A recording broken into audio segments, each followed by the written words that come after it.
দেশি মোরগ কীভাবে রান্না করি।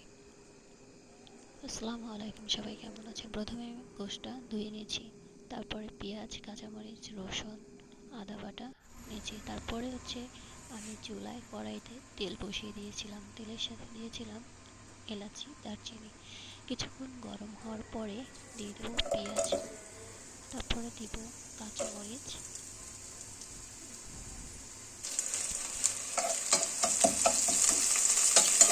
তারপরে ধুয়ে রাখছিলাম যে গোশটা দিয়ে দেবো এখন।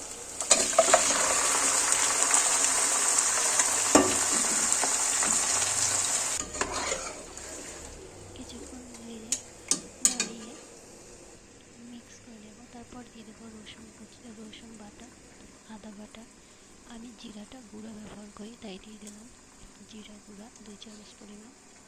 তারপর দিয়ে দিলাম হলুদের গুঁড়া 2 চামচ পরিমাণ।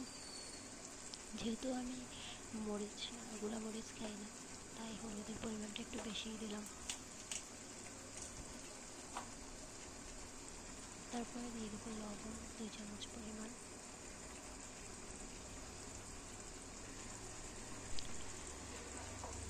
পরে একটু মিক্স করে নেব, 5 মিনিটের মতো যেমন মিক্স করে নেব।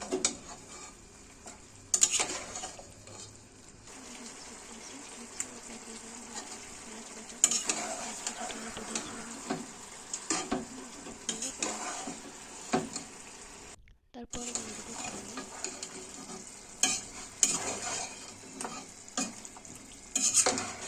আমি এটা প্রেশার কুকারে দিয়েছিলাম।